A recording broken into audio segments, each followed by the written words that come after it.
find that I just hold them like I would with my own children. And they'll sit, like they'll lay their head right here on my chest, and I'll just like caress their hair and touch their face. And it's like that's all they've ever wanted, and they didn't have that.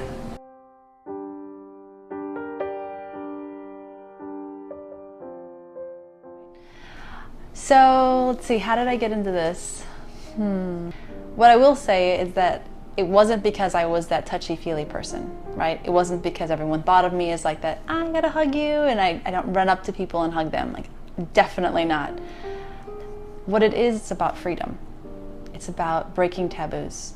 And I'm always looking at where can I challenge the status quo? What are the things that we're afraid to talk about? And one of the big things is sex. Like, that's a really scary place. But what's even scarier than that, what I found to be even more uncomfortable, was actually platonic touch. There aren't spaces for us to receive touch, and what I recognize is that touch is inaccessible. Platonic touch is inaccessible.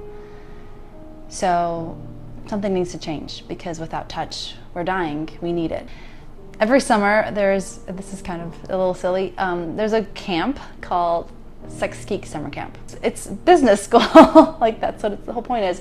And that's led by Reed Mahalkel, which is a huge sex educator in this country. There were people there that were doing, again, all types of work. And the work that a few of them were doing, they started this, professional cuddling.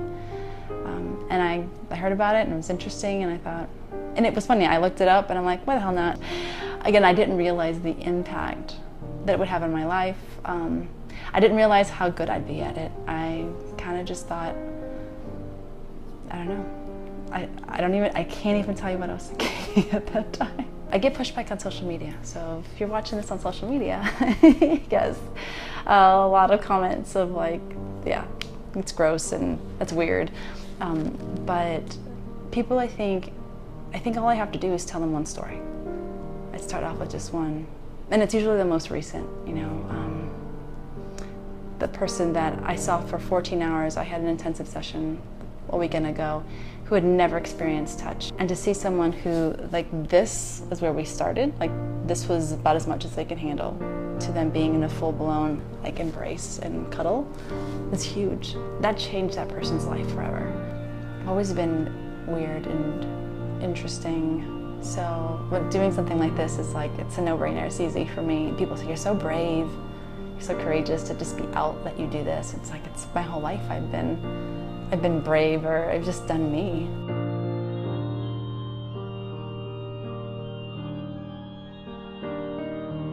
I have cried.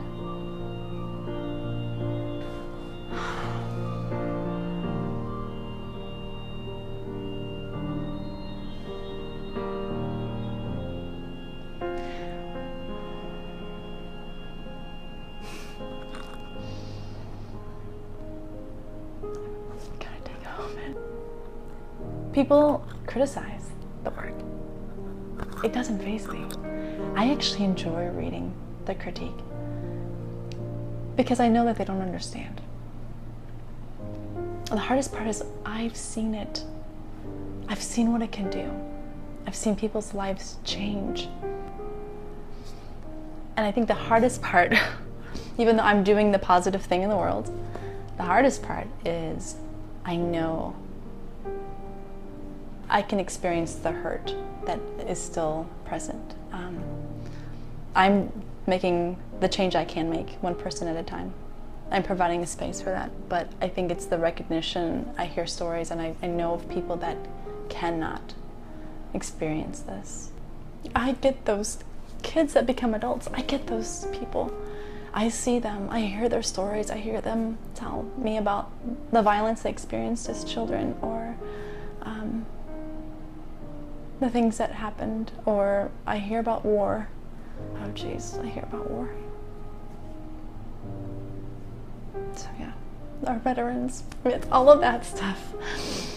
That's a lot for me to carry sometimes, and I have to take a slight break.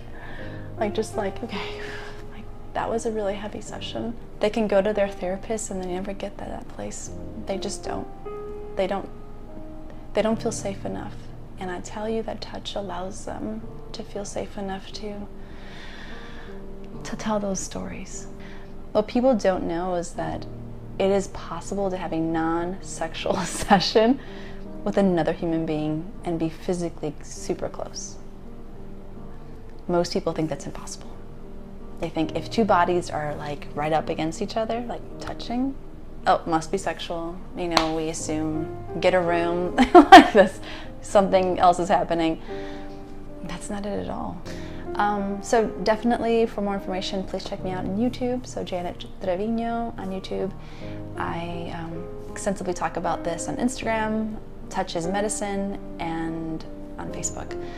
But if you want to see me live and in person on November 18th, I will be speaking at TEDx San Antonio on Touch, a ton of touch, and sharing stories about this work and the power of it.